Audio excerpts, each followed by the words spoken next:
las teorías contemporáneas de las organizaciones nos permiten precisamente conocer cuál es voy a ver si... ¿ven mi pantalla? ¿Sí? ¿Todos la ven? Perfecto. Muy bien. Ustedes finalmente en su marco teórico de su trabajo de investigación tienen que basarse en algún tipo de teoría.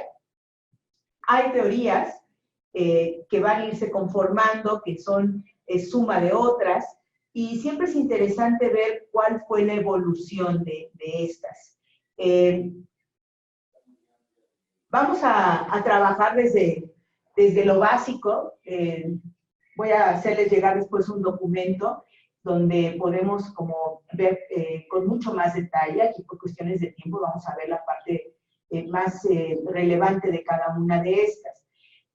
Por lo que ustedes comentaron, la mayoría de ustedes son administradores de empresas, han tenido también alguna experiencia al respecto. Y de repente se nos olvida un poco la parte de la historia, ¿no? De la historia de la administración y cómo fue evolucionando. Compañeros, si en algún momento alguien tiene alguna pregunta, con toda libertad, levante su mano y podemos tomar la pregunta, ¿ok? Ok, bueno. Vamos a empezar desde el inicio del siglo XX, donde Henry Fayol, ¿no? Como un administrador, un ingeniero, ¿no? Él busca ver que las cosas se hagan mejor, ¿no? Que las cosas en su ámbito de trabajo que él observaba, se daba cuenta que simplemente se dedicaba a la producción, y no existía como tal una función administrativa. Esta es una gran aportación que tenemos que deberle a Fayol, en el sentido que la administración como tal fue la primera vez que él dice, la administración sirve de algo. La administración tiene razón de ser en una fábrica, en una mina, en una industria. Entonces, él empieza incluso a evaluar, ahorita ustedes hablaban, por ejemplo, de la parte de las certificaciones, ¿no? Donde el desempeño de la gente tiene que ser evaluado. Y entonces él dice, sí, hay que ver cuáles son las capacidades de la persona. Hay que ver cómo la persona puede ser apta o no apta para un puesto, ¿no? Porque antes, digo, estábamos hablando de revolución industrial, ¿no? También era que las personas, por necesidad, iban y se empleaban en las fábricas y sin ninguna capacitación previa, ¿no? A partir entonces de este punto de vista suyo, ¿no? Él dice que una empresa ya tiene diferentes funciones, ¿no? Y ahora también podemos saber que efectivamente, de manera funcional, las empresas se dividen sus quehaceres, ¿no? Y esto tiene mucho que ver con el diseño organizacional. El diseño organizacional, una de sus premisas, es precisamente separar las actividades dependiendo cuál sea su ámbito o cuál sea su especialización, ¿no? Entonces aquí él decía, bueno, administrativamente o la administración nos tiene que llevar a que las empresas puedan tener un desarrollo en cuestiones técnicas, ¿no? Que sería la parte del saber hacer, lo que se hace, ¿no? Como él que trabajaba en minas, ¿no? El saber tener una mina, el saber tener una fábrica, ¿no? El saber tener una universidad, ¿no? Después la parte comercial, que tiene que ver con el contacto con el cliente, ¿no? Que imagínense en aquella época, pues, ¿quién te compraba carbón, no? O sea, siempre las mismas personas. Ahora cada vez se va haciendo más complicado esta parte comercial con el cliente, ¿no? El cliente se convierte en una fuerza bastante poderosa en el momento en que nosotros decidimos planear, decidimos incluso ofrecer nuestros productos. A un lado, pero viene la parte financiera, ¿no? La parte de siempre del dinero, cómo es que lo vamos a administrar, cómo es que las finanzas de una empresa deben ser sanas, ¿no? Claro, todo esto, estamos hablando del año 1900, donde esto estaba muy, digamos, de forma muy inicial, ¿no? Sin embargo, aquí Fayol propone precisamente, ¿no? Por ejemplo, la parte del registro de operaciones y la parte de finanzas es como contabilidad de finanzas actuales, ¿no? O sea, si yo no llevo un registro adecuado de mis operaciones o de mis transacciones diarias, va a ser bien difícil que ya después yo pueda ver el impacto en los indicadores financieros, si la parte de mi registro, ¿no? Entonces, ustedes vean cómo aquí esta aportación a la administración al inicio del siglo XX nos permite precisamente empezar a separar por cuestiones funcionales la forma de llevar una empresa, ¿no? Y aquí la gran aportación de Fayol fue precisamente la cuestión de los 14 principios. Él dice, ¿no?, que debe haber 14 elementos en los que tenemos que poner atención acerca de la administración de una empresa. Y ustedes van a ver, pues ahorita los vamos a ir viendo, no es nada ajeno a las empresas del siglo XXI, ¿no? O sea, son cosas que seguimos haciendo. Aquí quizá la crítica es que en algunos de estos elementos, dado que eran nuevos, dado que no sabían cómo llevarlos a cabo, se iban más allá, ¿no? Y exageraban en algunos casos. Uno de ellos precisamente habla sobre la división del trabajo, la especialización, ¿no? Ahora cada vez más se vuelve necesario que los empleados de ciertos elementos de la organización tengan un trabajo específico. El grado de especialización va a permitir la eficiencia, pero también va a permitir o debe conducir a una parte de capacitación muy especial, ¿no? Entonces, ahorita alguien de ustedes hablaba de capacitar, ¿no? Y la capacitación juega un papel sumamente importante a la hora que yo decido especializar la labor dentro de mi empresa, ¿no? Entonces, bueno, desde ese momento estábamos ya pensando en eso. Antes, pues, cualquier obrero podía hacer cualquier trabajo, ¿no? No sé si ya llegaron a verla, y si no, se las recomiendo. Esta película de Charles Chaplin, que se llama Tiempos Modernos. No sé si alguien ya la vio o ya tuvo oportunidad, pero véanla, Tiempos Modernos de Charles Chaplin, donde los trabajadores funcionaban como parte de la máquina, ¿no? Y era totalmente la deshumanización de la persona para formar parte de un engrane más de la máquina, ¿no? Entonces, esa parte, volviendo al tema de la eficiencia, funcionaba de una particular manera, ¿no? Ahora ya lo vemos desde otro punto de vista. Ahorita que vayamos avanzando en los temas, ustedes se van a dar cuenta cómo se fue suavizando esa parte, ¿no? Aquí hay un principio de autoridad, donde el administrador tenemos que darle la capacidad, tenemos que darle la facultad de dar órdenes, ¿no? Alguien tiene que llevar el objetivo a cumplimiento. Entonces, un principio de autoridad es necesario, ¿no? Posteriormente hablamos de la cuestión de la disciplina, de la formalización en las instituciones. El empleado se tiene que basar en un manual, en un código de comportamiento, en unas reglas. Una organización tiene precisamente eso, una estructura, ¿no? Fayol es de los primeros que habla de una estructura, donde cada quien tiene que hacer su parte, ¿no? Y eso actualmente lo seguimos viviendo, ¿no? Cada uno de nosotros, en cualquier organización que nos desempeñemos, tenemos un papel que desempeñar, un papel que jugar ahí, y no podemos brincarnos o no podemos hacer el trabajo de otra persona, ¿no? ¿Por qué? Porque para empezar, igual no estamos capacitados, y otra, pues es una cuestión de orden, ¿no? Y ligado a esto está la parte de la unidad de mando.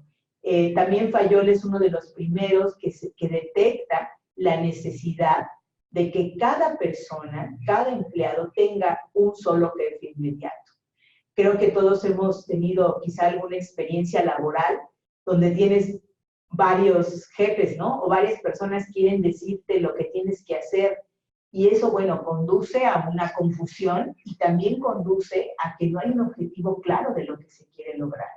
Entonces, claro que esta parte de tener una sola persona a la cual le reportes lo que estás haciendo y que esa persona te pida o te solicite informes, reportes, en fin, de tu trabajo, facilita mucho la eficiencia.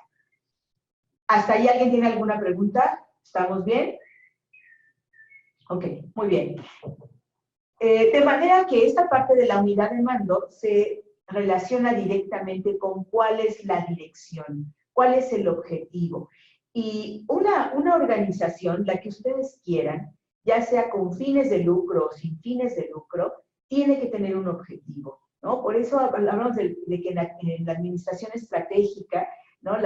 Tener clara la misión, la visión de la empresa, sus objetivos, son necesarios. Y vean cómo desde aquellas épocas se ve que es necesario, ¿no? Que es necesario tener un plan, hacia dónde dirigimos la empresa, hacia dónde queremos que vaya, hacia qué mercado va a atacar, ¿no? Entonces, la claridad en la parte de la dirección nos va a ayudar mucho más a poder dirigir a nuestros empleados.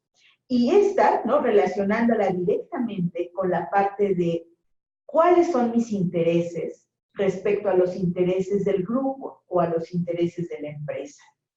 En esta etapa de la historia, por supuesto que los intereses grupales, perdón, los intereses individuales no importaban, ¿no? Ahorita vamos a ir viendo en la evolución cómo cada vez más es importante entender o atender los intereses del empleado. Y aquí, fíjense, ¿no? Fayol dice, debe haber una subordinación individual al interés colectivo. Y lo seguimos viviendo y lo seguimos trabajando, ¿no? Pero eso es lo que nos debe llevar a esta parte de sentido de pertenencia en una empresa, que nos debe de llevar a poder entender cuál es la parte donde yo en mi actividad contribuyo, ¿no? Contribuyo con la empresa. Y bueno, ahí hablamos también, o habla Fayol, de la remuneración. En aquellas épocas, la parte de la remuneración pues, era un tanto injusta. La remuneración era dependiendo de la productividad y de repente los trabajadores se sentían presionados para poder obtener sus salarios. Creo que en nuestros países también sigue siendo todo un tema, ¿no? El pago justo de acuerdo a las actividades que hacemos, ¿no? Y ese es un tema, ¿no? que habría que profundizar mucho, porque finalmente va a repercutir en cómo un trabajador puede ofrecer sus servicios, ¿no? Dependiendo qué tipo de remuneración tenga, y no solamente hablamos de la remuneración monetaria, ¿no? Quizá aquí podríamos introducir este tema de la remuneración moral, que un trabajador también tiene que tener o debe también sentir satisfecha para poder seguir contribuyendo con la empresa, ¿no? Y bueno, tenemos la parte de la línea de autoridad, ¿no? Que está relacionada mucho con la que acabamos de ver de unidad de mando. Y bueno, aquí esta parte del orden, ¿no? Suena como obvia, porque para nosotros ya es como algo muy lógico. No sé si alguien sabe algo acerca de esta forma de trabajo de los japoneses, ¿no? Que se llama Kanban, ¿no? El Kanban, que es una cuestión simplemente de orden, el que yo tenga cerca mi material con el que voy a trabajar, mis herramientas con las que evita que yo pierda el también lo vamos a ver ahorita más adelante con Taylor, en la parte del estudio de tiempos y movimientos, cómo si ustedes juntan, ¿no? La cantidad de segundos o de minutos que perdemos desplazándonos en nuestro lugar de trabajo, es increíble cómo perdemos el tiempo, ¿no? Entonces, la cuestión del orden nos va a ayudar mucho, y aquí Fayol le introduce porque estas empresas, ¿no? Estas industrias que había en aquellas épocas crecían, se adaptaban y no tenían precisamente una cuestión de orden, ni de 5 S, ni de nada por el estilo, ¿no? Y aquí la siguiente, ¿no? Que se habla de equidad, pues pudiera parecer también para nosotros algo, digamos, que se da por hecho en las empresas, pero pues no hay tal, ¿no? Ahora incluso existen las certificaciones en equidad de género, en el trato justo de los subordinados, cuando antes eso había que ponerle atención particular porque no se hacía, ¿no? Entonces, de alguna manera podemos darnos cuenta cómo estos principios nos permiten o permitieron en aquella época, si ustedes se dan cuenta, es ¿quién hace este trabajo? Un administrador, ¿no? Porque finalmente el supervisor de la fábrica, el que está ahí para revisar las máquinas, no va a tener tiempo de hacerlo. Entonces tenemos que tener ahí otro nivel de trabajador, otro nivel de empleado, que tiene que asegurar que estas cosas ocurran, ¿no? Y esa es, yo creo, que la gran contribución de Fayol, en el sentido de decir, necesitamos, ¿no? Un departamento, digo, obviamente muy incipiente en aquella época, de recursos humanos, ¿no? Aquí vemos esta parte de la estabilidad del personal. Para nosotros ahorita se nos hace muy transparente que exista un área que entrevista candidatos, ¿no? Que les hace exámenes, que incluso, ¿no? Que publica la vacante con las características que necesitamos, ¿no? Antes no era así, ¿no? Antes la gente llegaba, solicitaba el trabajo y, bueno, si más o menos estaba sano, ¿no? En condiciones saludables, pues se ponía a trabajar, ¿no? Sin ningún otro tipo de inducción, por ejemplo, ¿no?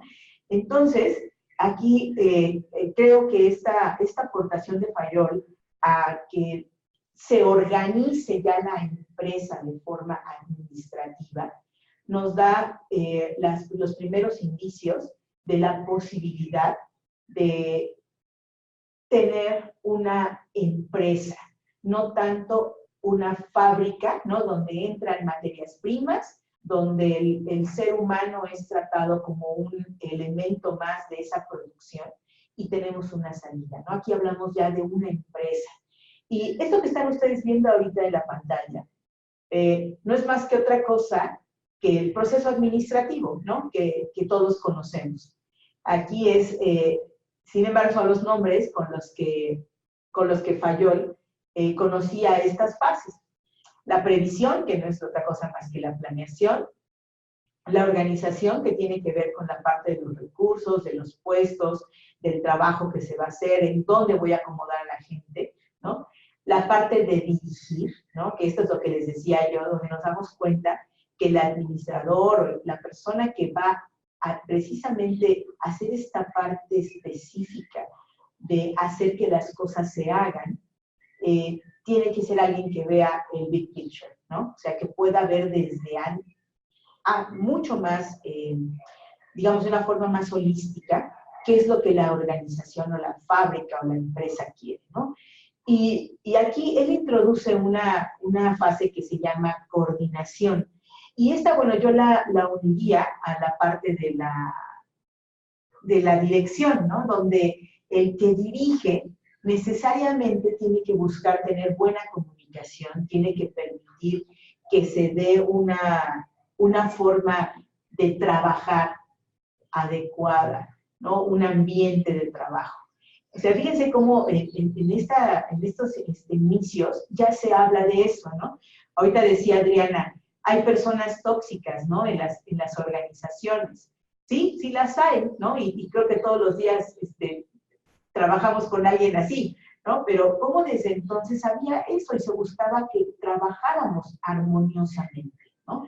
Sin que eso no nos llevara a la parte del control, ¿no? De hecho, aquí, bueno, finalmente todos sabemos que una empresa que no es capaz de medir sus resultados, seguramente va a estar condenada al fracaso, ¿no? Porque el tener el control o el poder ver si lo que dijimos, lo que planeamos, lo que previmos, está llevándose a cabo, podemos nuevamente saber en qué tenemos que reforzar y este ciclo vuelve a funcionar, ¿no? Que esa es una de las bondades de precisamente descubrir este proceso administrativo. ¿no? Entonces, bueno, el padre de la administración o del ciclo del proceso administrativo, pues es Fayol, ¿no? Claro que él en su época, ¿no? Fue criticado, ¿no?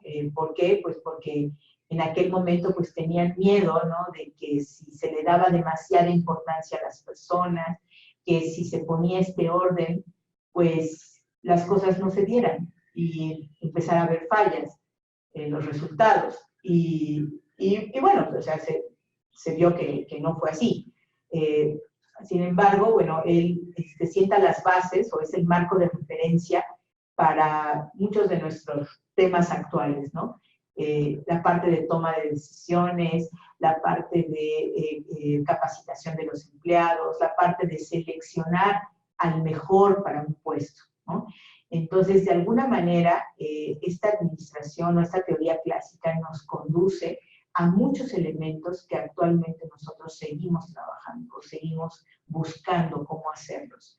Entonces, pues, si ustedes se dan cuenta, a pesar de que ya tiene algunos años, la administración clásica puede ser muy actual, ¿no? Puede ser muy actual con sus tintes y obviamente con su variación dependiendo del tipo de empresa que se trate, pero esto nos lleva a lo que les decía hace ratito, ¿no? A ver a las fábricas o a ver a las industrias como una empresa, ¿no? Como un ente que ya nos tiene que dar algo más que productos, ¿no? Que productos terminados, que el impacto que pudiera tener en una sociedad. Y bueno, la otra vertiente es la de Frederick Taylor, ¿no? En la parte de la teoría científica, ¿no? Y Taylor también por su lado trabajaba en una empresa acerera, ¿no? Una empresa acerera en Estados Unidos, ¿no? A diferencia de Fayol, que trabajaba en Europa. Y aquí también él habla de lo mismo, ¿no? De cómo una persona tiene que ser capacitada, la tengo que inducir al trabajo.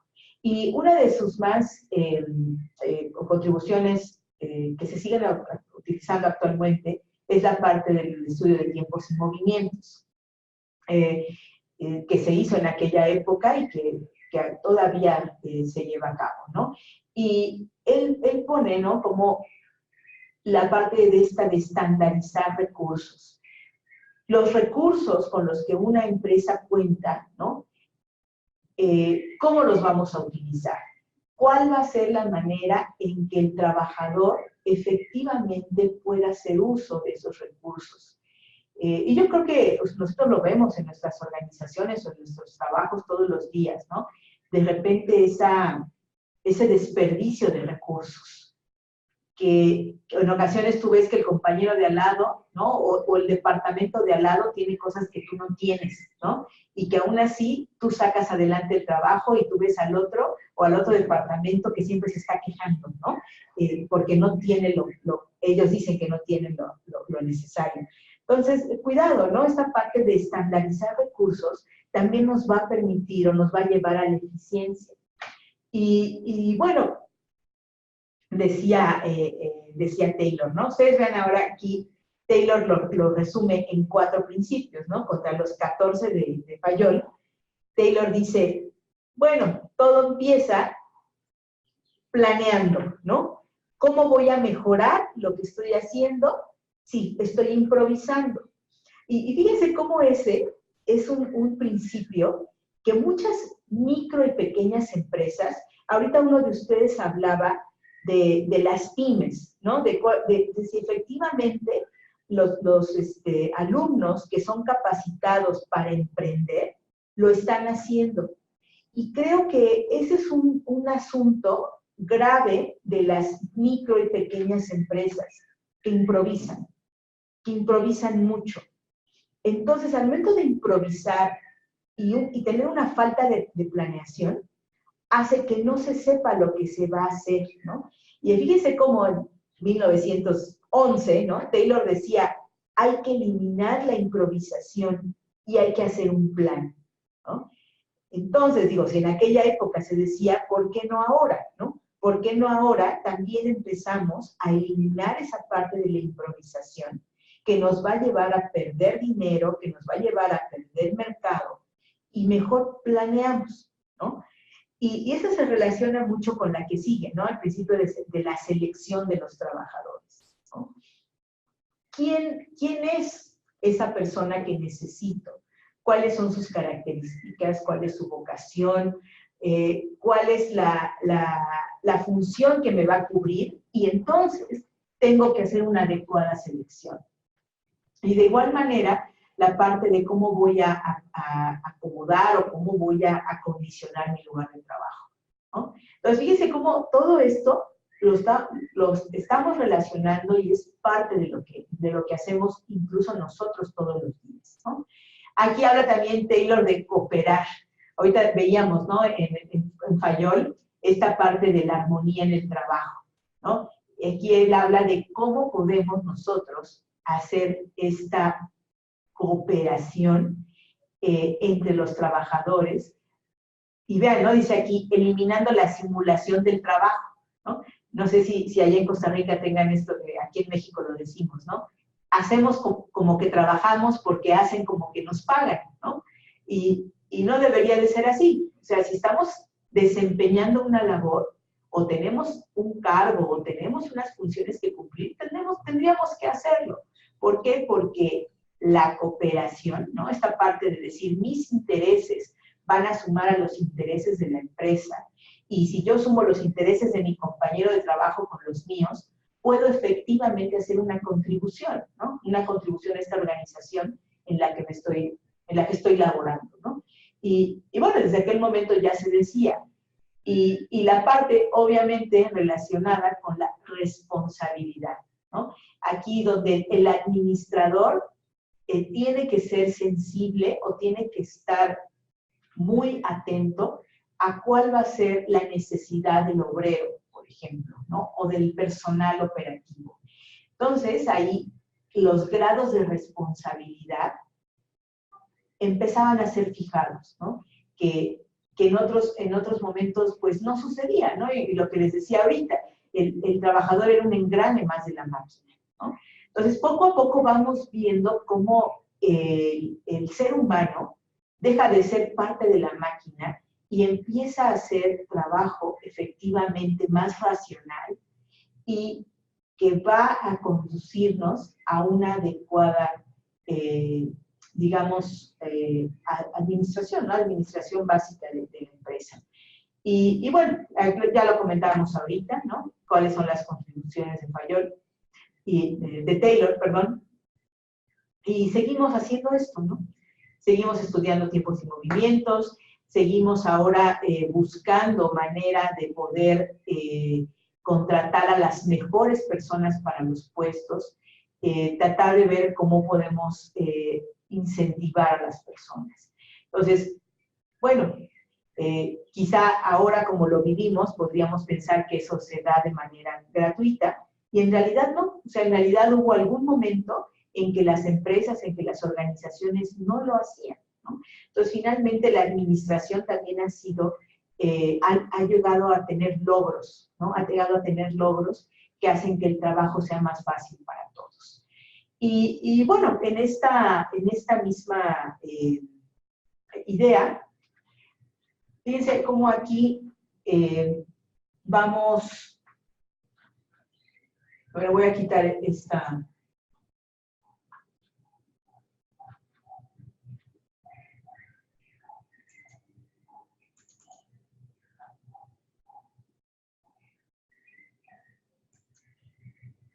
Okay.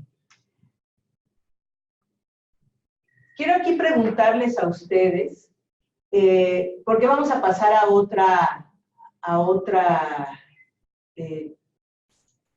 otras teorías. ¿Qué opinan? O sea, ¿cómo ven ustedes esta parte de la administración, digamos, de la administración clásica, de la administración científica? ¿Cómo lo ven?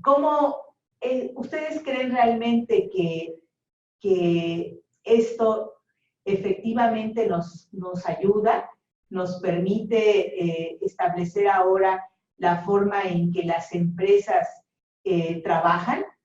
¿Alguien quiere comentar algo?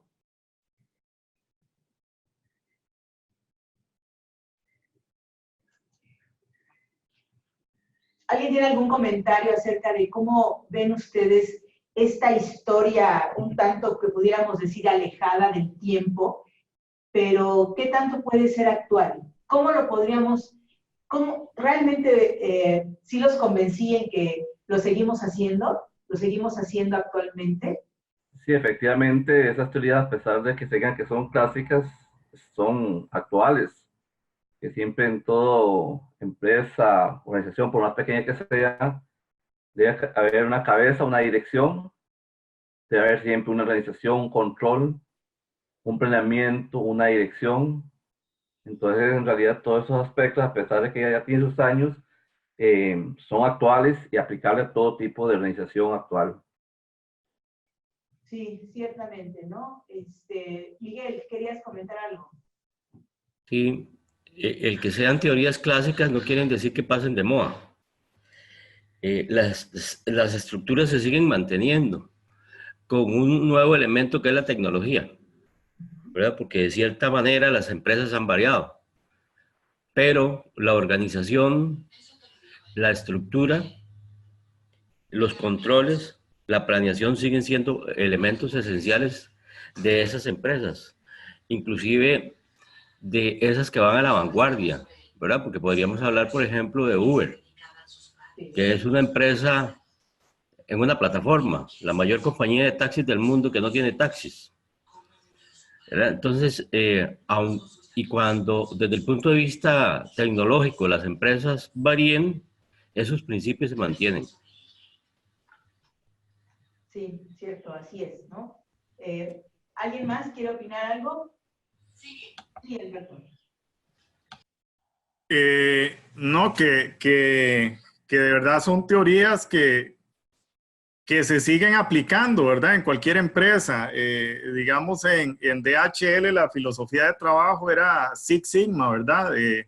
Procesos muy lean, muy depurados y donde no se permite el error, ¿verdad? Se dice muy suave a la persona, muy duro al proceso, ¿verdad? Al problema. Ahí vemos mucho lo que es tiempos y movimientos, ¿verdad? Y se llegaba a un grado de estandarización, ¿verdad? De lo que hablaban ahora, donde digamos, a los funcionarios, no sé, si uno tenía en una oficina 20, 30 personas a cargo, se les pide incluso manejar la documentación y lo que es el orden de los escritorios, que sean prácticamente gemelos todos los escritorios. Si se ocupa una grapadora, todos lo van a tener en el mismo lugar. Requieren documentos con X característica, todos los van a tener igual, ¿verdad? Por si en algún momento alguien falta o está en hora de almuerzo, que sean de muy fácil acceso los documentos, ¿verdad? Igual ahora que hablaba del orden, yo trabajé para la Toyota, ¿verdad? Y son precursores de las 5S, ¿verdad? Que hay un lugar para cada cosa y una cosa para cada lugar y el resto sobra y no se necesita en la empresa, ¿verdad? Y son técnicas que dan mucho, o filosofías que dan mucho orden a las empresas, ¿verdad? Y al ser procesos tan depurados hacen que en el momento que alguien no está cumpliendo el proceso sea muy fácil de ser detectado, ¿verdad? Son muy fácilmente controlados, especialmente por los seguimientos estadísticos que hay, ¿verdad? Como decía Don Miguel, lo que van cambiando son mucho la tecnología, ¿verdad? Lo que hablábamos desde ayer, antes eran carteros, ahora es servicio de paquetería y ya en Estados Unidos DHL entrega con drones, ¿verdad? Ya no son humanos, ¿verdad? Lo que va cambiando es el modelo, digamos, y el tipo de trabajo, pero pero lo que son estas teorías, veo que, bueno, uno ve que siguen siendo las mismas, van cambiando nombres, van cambiando otras cosas, pero la empresa es la empresa, ¿verdad? Estos, de verdad que las mapearon muy bien lo que era una empresa y sus necesidades. Claro. Muy bien, Alberto, gracias. ¿Alguien más? ¿Algún otro comentario? Profe, bueno, en el Sí, caso particular, poco diferente a los compañeros, mi experiencia, como lo dije en un inicio, ha sido en el área de educación, ¿verdad? Es interesante escuchar estas propuestas que han sido, bueno, usted bien lo dijo, se toman como base para lo que es actualmente la administración. Fayol, como padre de la administración, ahí clásica, ahí usted lo dijo bien, su propuesta de planeación, organización, bueno, en él era previsión, ¿verdad? Dirección, coordinación, control, pues es lo que nosotros hacemos. Desde un punto de vista docente a un punto de vista administrativo en cada institución, ¿verdad? Tenemos que abocarnos a esto para que las cosas funcionen bien y aunado a esto, como dijo don Miguel, disculpe, hace un rato le ponemos el ingrediente de las tecnologías que no se escapa también en lo que es el sistema educativo y nos da como resultado, pues, podemos verlo hoy, nosotros ya como, bueno, en caso particular, como director de una escuela, ya nos llaman administradores o gerentes educativos, ¿verdad? Ya es otra visión que se tiene en el cual tenemos que competir, digamos, con otras instituciones si requerimos o queremos matrícula, tenemos que destacarnos, tenemos que ver particularidades que tenemos que desarrollar en cada institución para hacerlas atractivas, igual que cualquier empresa. Entonces, sí es muy interesante escuchar esta plenaria desde ese punto de vista. Fíjate que ahorita acabas de decir algo interesante, la competencia, ¿no? En aquellas épocas que estábamos platicando hace rato, no había competencia, ¿no? Eran empresas muy grandes y todos le compraban al mismo proveedor y las necesidades de las personas eran diferentes a las nuestras, ¿no? Entonces, también aquí yo creo que surge por una cuestión de una necesidad, ¿no? Ahora, si una empresa que tiene que competir con otra no tiene un diferenciador, no tiene una manera distinta de hacer las cosas, no va a permanecer en el negocio, ¿no? Entonces, sí, ese elemento de la competencia, a diferencia de aquella época, a nosotros nos obliga, ¿no? Nos obliga a poder, con más razón, hacer todos estos principios, ¿no? Que se planteaban en aquel momento, ¿no? Muy bien, ¿alguien más? Bueno, vamos a continuar. Y les decía ahorita que lo que vamos a ver a continuación, ustedes van a ver cómo cambia, y realmente no hay tanta diferencia de años en aquel momento.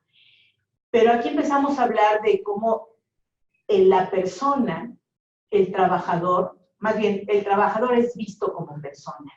Y aquí vamos a introducir el tema de la teoría de las relaciones humanas.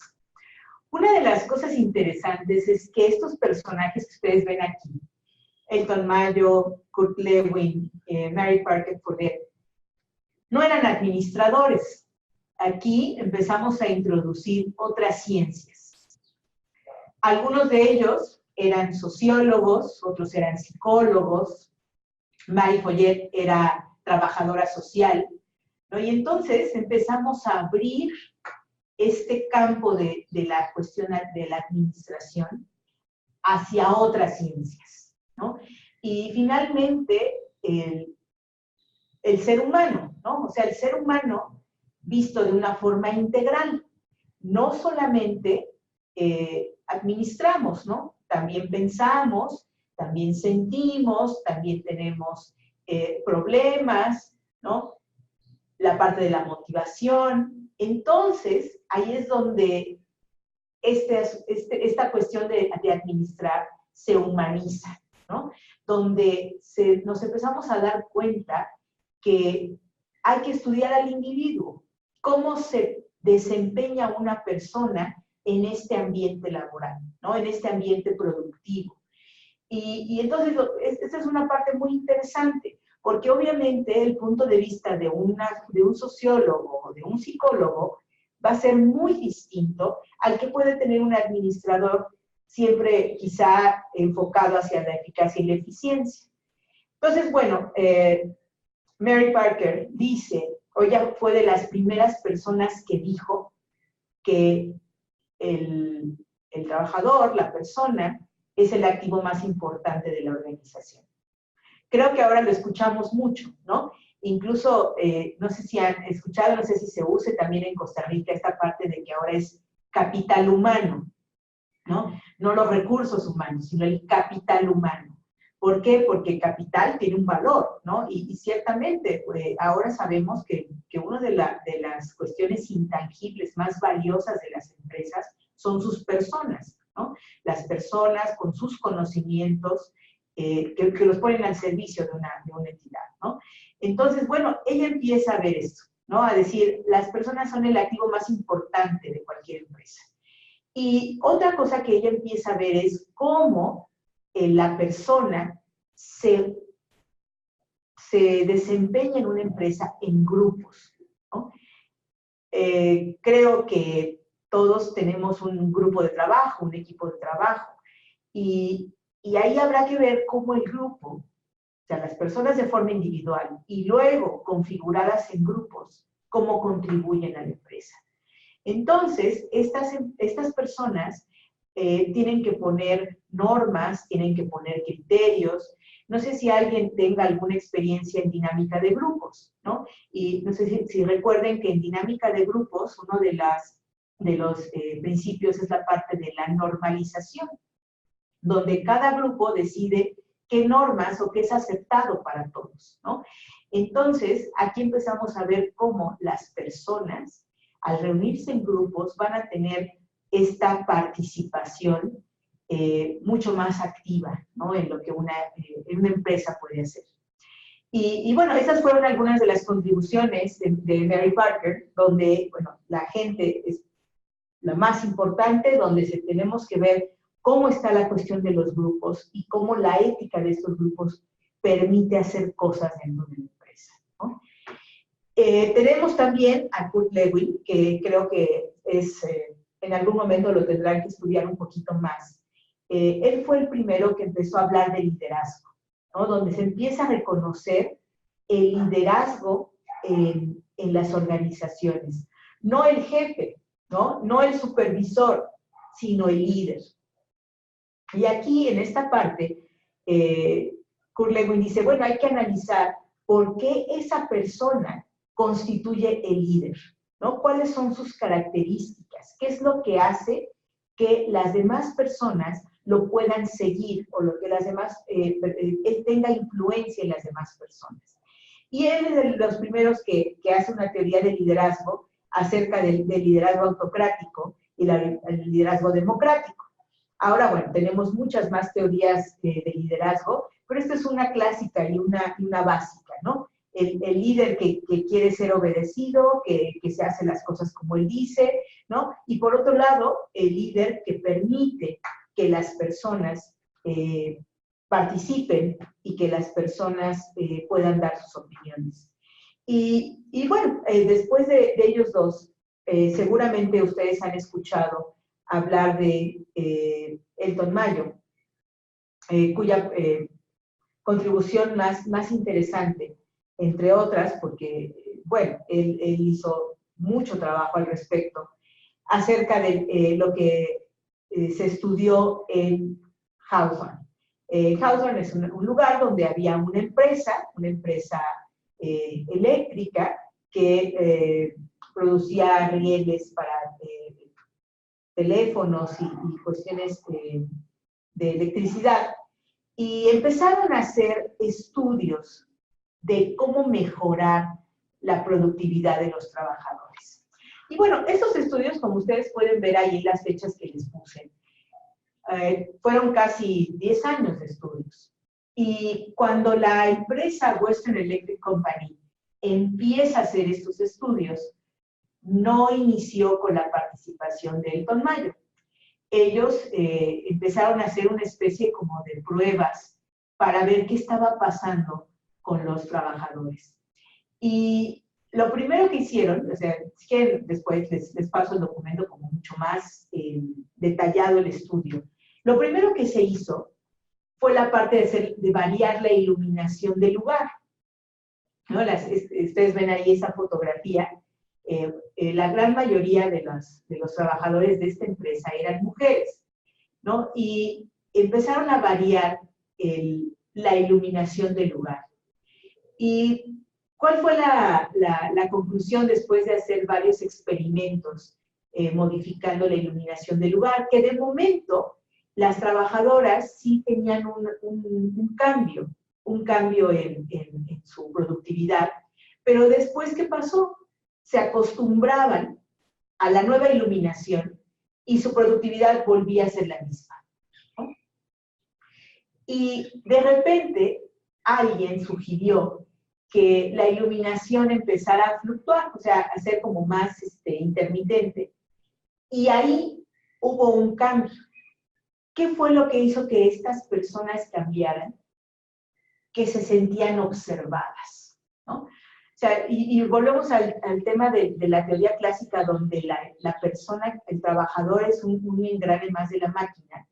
Cuando yo creo o yo percibo que alguien me está observando o que alguien se está dando cuenta de lo que hago, voy a poner más atención, ¿no? Voy a querer, o sea, si soy tomado en cuenta, voy a querer que me vean, ¿no?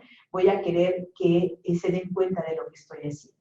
Y entonces es ahí cuando traen a este sociólogo, Elton Mayo, y él introduce otro tipo de variables. Y esas variables fueron mucho más interesantes, ¿no?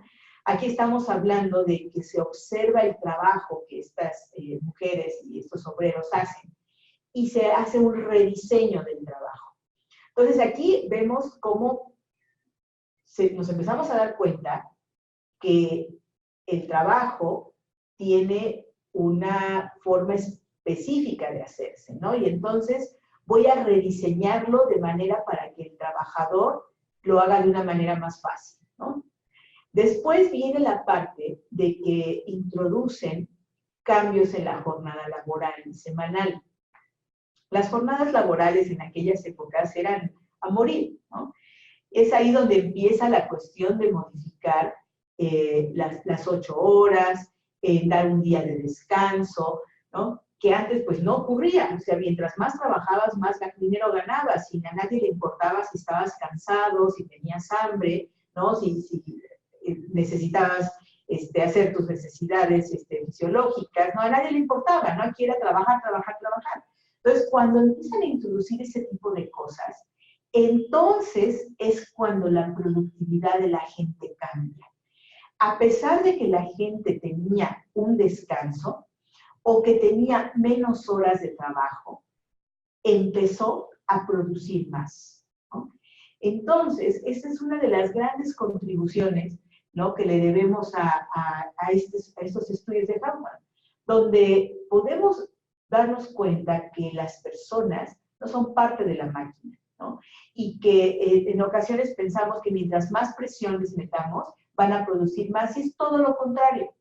Y quizá para nosotros ahora sea muy obvio, porque, bueno, nuestras jornadas laborales ya no son como en aquel momento, y nosotros también ya lo damos por hecho, pero ciertamente logramos más de la gente tomando en cuenta sus necesidades, ¿no? Entonces, aquí se dieron cuenta que ¿qué fue lo que mejor efecto tuvo? La aceptación, ¿no? La seguridad en el trabajo, el tener al grupo, ¿no? Al tomar en cuenta al grupo. Y es ahí donde esos estándares grupales que se establecieron ayudaron a que la gente se comportara o tuviera una mejor aceptación dentro de la empresa. No sé si han escuchado hablar de una organización a nivel mundial que se llama A Great Place to Work, ¿no? A Great Place to Work. Ellos certifican a algunas empresas sobre las condiciones de trabajo. Y Y les digo, les comento esto porque viene el caso. Esta organización de A Great Place to Work hizo un estudio, y ese estudio demostró que la gente, los trabajadores, los empleados, lo que más valoran en el momento en su trabajo no es que les paguen mucho, no es el sueldo el ingrediente más importante, sino lo más importante para un trabajador, para un empleado, es, como número uno, la seguridad del trabajo, ¿no? El saber que tienes tu trabajo y que no te van a despedir mañana, ¿no? Y la número dos es el ambiente laboral, ¿no? Entonces ahí nos damos cuenta cómo no ha cambiado, ¿no? De entonces a ahora. Sí, el sueldo es importante, ¿no? Sí, que te paguen lo que te deben pagar por lo que haces es importante, pero es mucho más importante la seguridad del empleo y las condiciones laborales, ¿no? Y es increíble, ¿no? Que esto, pues desde aquella época hasta ahora, siga teniendo vigencia, ¿no? Y mientras más nosotros logremos empatar o poner atención en ese tipo de cuestiones, mucho más fácil va a ser que la gente contribuya, ¿no? Entonces aquí podemos ver cuáles serían como las variables más importantes respecto a la teoría de las relaciones humanas. El grupo, ¿no? Detectar los grupos con los que nosotros convivimos, ver cuál sería la motivación de ese grupo y la motivación individual, ¿no? Estos grupos se forman solos, ¿no? En las empresas, ¿no? Los que mejor nos llevamos por alguna cuestión, a lo mejor los que tienen hijos, los que han trabajado en el extranjero, en fin, ¿no? Se hacen grupitos, ¿no? En las organizaciones. Y cómo esos grupos podemos aprovecharlos para la cuestión de la productividad. Otra, ¿no? La introducción de otras ciencias. Hay muchas empresas, ¿no? Y sobre todo, pues la mayoría de nosotros que trabajamos en organizaciones educativas, lo sabemos con mayor razón, ¿no? Siempre hay un psicólogo, ¿no? Siempre hay otras ciencias aparte de quienes administran y que nos van a ayudar a dar un punto de vista que la cuestión administrativa no nos da, ¿no? Después, la parte de las relaciones laborales. Es ahí donde el trabajador deja de ver como un individuo solitario y se introduce a un grupo, y la parte de la sinergia que se puede lograr en un grupo se vuelve muy importante, ¿no? La motivación. ¿Cuál es la motivación del trabajador? Y ahora incluso se hacen estudios al respecto, ¿no? Y creo que eso saldrá en los exámenes psicométricos que seguramente nos aplicaron cuando entramos a trabajar. ¿Qué es lo que más te motiva, no? La remuneración, el tiempo con tu familia, el conocimiento, ¿no? Yo creo que si hiciéramos ahorita un estudio de motivaciones, la mayoría de ustedes saldría que la motivación puede ser el conocimiento, ¿no? Están ustedes ahorita en un programa de doctorado, pues eso quiere decir que a ustedes conocer, ¿no? El mejorar sus conocimientos los motiva mucho, ¿no? Y también eso se vuelve importante a la hora que estamos en un trabajo. Y la otra es cómo la conducta y el comportamiento de las personas se debe estudiar, ¿no? Ahí por ahí alguien hablaba en sus temas de tesis de desarrollo organizacional, ¿no? El desarrollo organizacional no es otra cosa que checar qué está pasando con el comportamiento, ¿no? Cómo nos comportamos en ese rol de trabajadores y que tenemos que juntarlo con el desarrollo que podemos tener dentro de esa empresa, ¿no? De esa organización donde trabajamos. Y bueno, ¿cómo nos ayuda? ¿Cómo hacemos ahora esta liga con este enfoque humanista? Bueno, pues estamos hablando del trabajo en equipo, estamos hablando de la cuestión de la comunicación organizacional, empezamos a estudiar el liderazgo, ¿no? A estudiar cuál es el comportamiento del desarrollo organizacional. Y el desarrollo de las organizaciones se da a través de la gente, ¿no? Ahorita Guillermo hablaba de que ya quería retirarse, ¿no? Y que de repente dijo, pues no, yo me voy a meter a este programa y yo voy a seguir aquí, ¿no? Entonces, ese desarrollo que vamos teniendo como personas, tenemos que estar relacionados o tenemos que estar en una organización que nos ayude, ¿no?, a precisamente cumplir con nuestro desarrollo personal.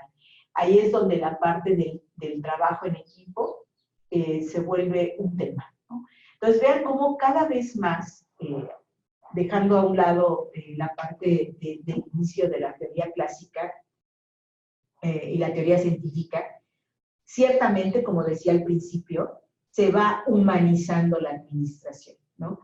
Y nos empezamos a enfocar más en las personas.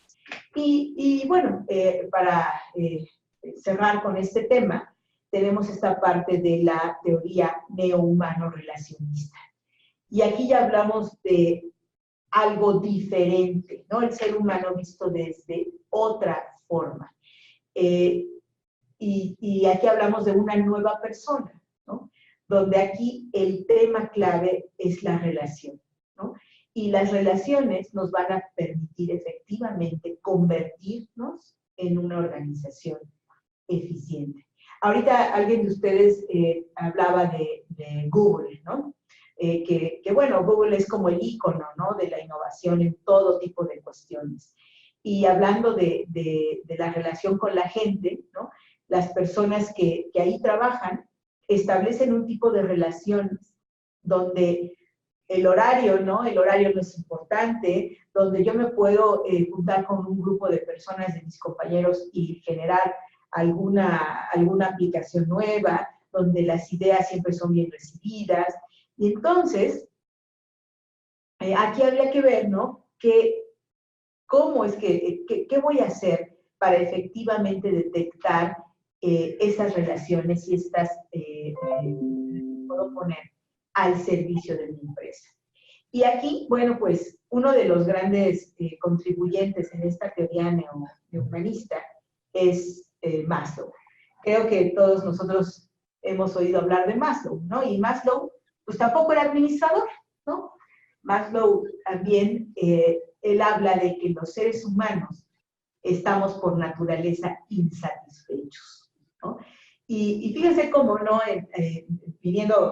conectando con la historia, las necesidades básicas, pues eran las que los trabajadores de las fábricas de Taylor y Fayol tenían cubiertas, ¿no? Tenían cubiertas sus necesidades básicas. Poco a poco, ¿no?, se empezaron a dar cuenta que había que tener cubiertas las necesidades de seguridad y de protección, ¿no? Y es ahí donde entran los estudios de Hawthorne, donde ya me doy cuenta que, bueno, si yo le doy un día de descanso, un periodo de descanso dentro de la jornada laboral a mi trabajador, bueno, pues va a estar más seguro a la hora de hacer el trabajo, ¿no? Bueno, actualmente sigue habiendo cosas terribles. No sé si alguien ha leído acerca de las condiciones de las fábricas en China, ¿no?, donde la gente se queda dormida trabajando, ¿no? Que de repente hay algunas prácticas que en el afán de tener más o lograr más rendimiento, se deshumaniza a la persona, ¿no? Sin embargo, digo, bueno, no es lo común. Y poco a poco vamos subiendo, ¿no?, en la cuestión de las necesidades sociales, donde ya yo me tengo que relacionar con otros. Y bueno, de ahí para arriba vendría la parte de que cómo necesito ser reconocido por los demás, ¿no? Toda la parte de la promoción, la parte de ser considerado para un mejor trabajo, de lograr algo que me lleve a mí a trascender como persona, ¿no? Entonces, aquí Maslow contribuye precisamente con esta famosa pirámide que hemos visto en cantidad de ocasiones y que tenemos que conectarlo precisamente con esta parte administrativa. Y aquí hay otro autor, que es Frederick Herzberg, que él también habla de las motivaciones. Y a diferencia que todo es cuestión como de términos y de nombres, ¿no? Él habla de los satisfactores y los insatisfactores, los motivadores de higiene, que son básicamente iguales a los que habla Maslow de las necesidades físicas básicas. Y aquí también ¿qué es lo que buscamos, ¿no? Vamos a suponer que nosotros tenemos que buscar a la hora de administrar un lugar, poner esos factores o adecuar esos factores para que así las personas se sientan satisfechas con lo que están haciendo, ¿no? Entonces, aquí cuidado, o sea, cuidado en el sentido de que qué vamos a hacer como administradores para lograr que las personas con las que nos relacionamos todos los días encuentren esa motivación que los lleve a ser productivos, a poder contribuir a los objetivos de la organización. Y bueno, hay diferentes maneras, ¿no? Y vean, aquí Likert, yo sé, no sé si alguien conoce a Likert, ¿no? Likert lo van a utilizar mucho en la famosa escala de Likert acerca de las cuestiones cuantitativas, ¿no? Y él es uno de los contribuyentes a esta parte de la cuestión de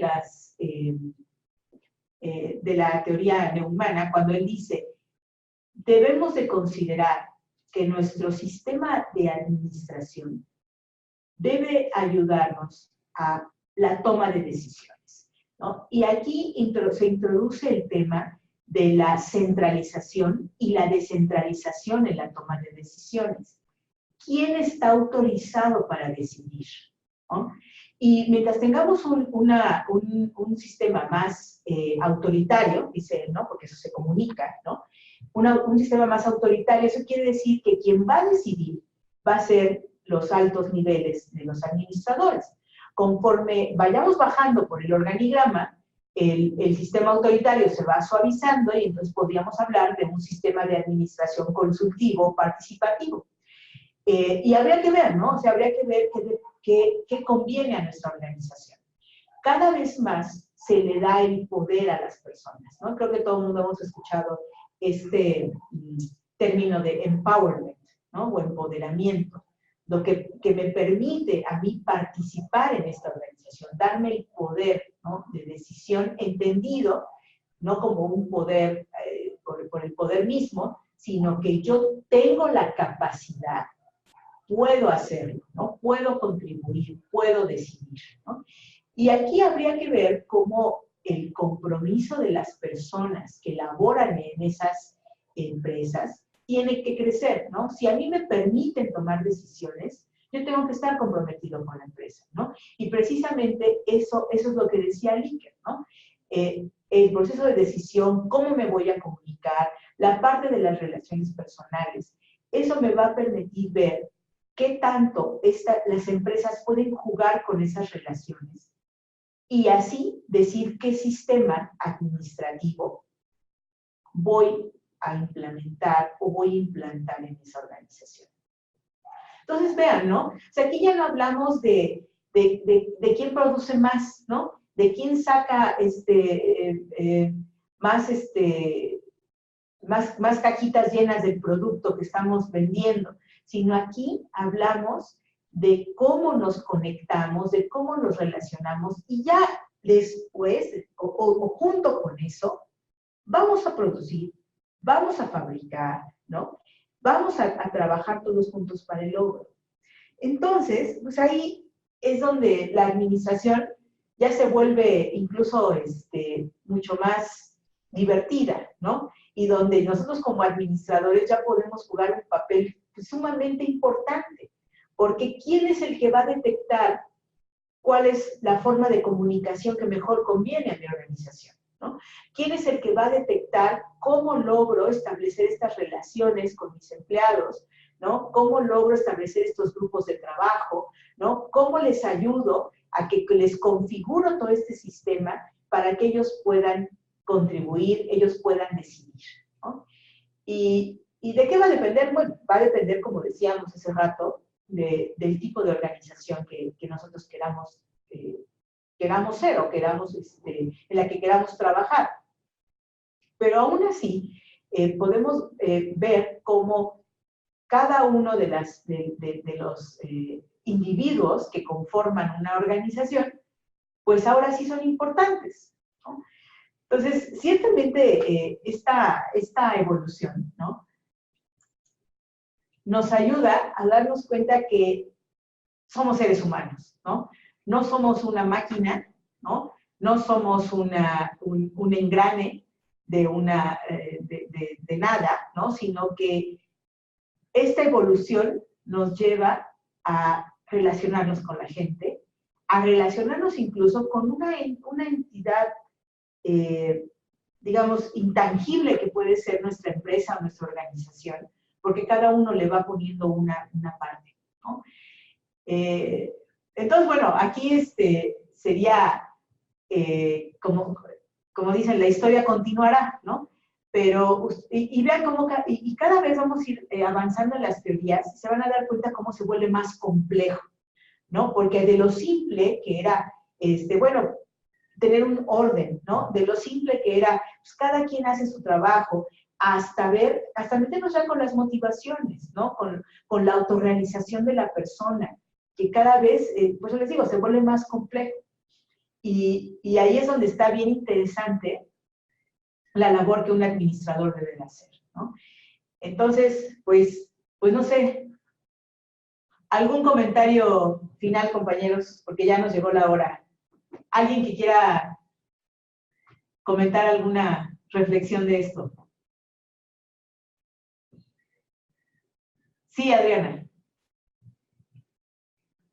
Bueno, me pareció muy interesante eso, las teorías, porque como íbamos avanzando, más que todo cuando llegamos a la parte de la teoría de las relaciones humanas, dije, wow, aquí ya me voy enfocando con mi tema, con el tema, lo que realmente es mi tema de investigación.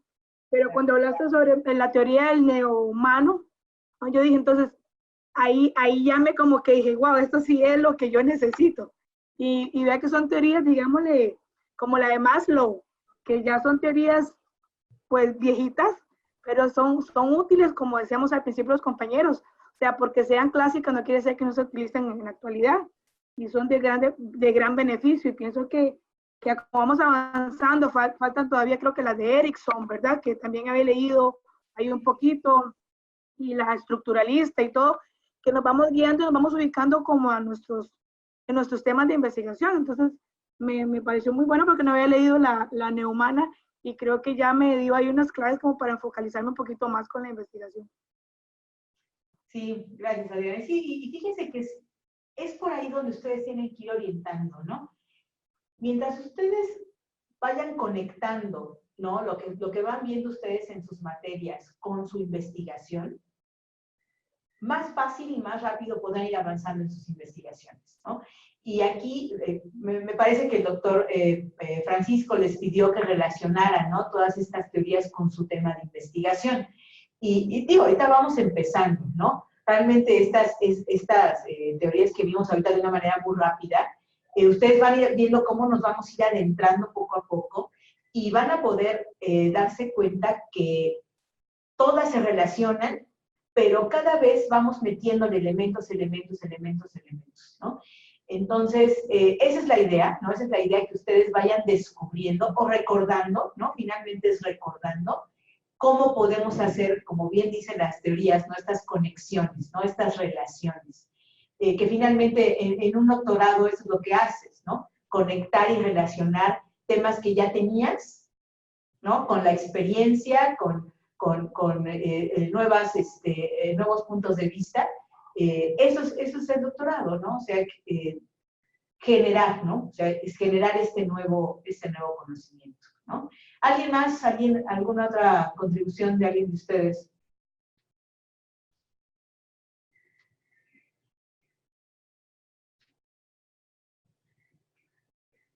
Ok, muy bien, pues si ya no tienen nada que comentar, pues con eso terminaríamos por el día de hoy.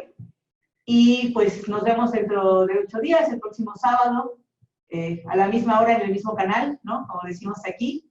Y bueno, los invito a que sigan escribiendo, ¿no? Empiecen a escribir.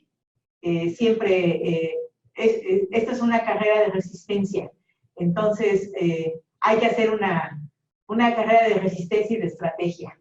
Entonces, empiecen a ustedes a aterrizar esto de forma escrita, y les va a ayudar muchísimo a poder entender algunas cuestiones, ¿no? Pues muchas gracias por atender, y Nos vemos dentro de 8 días.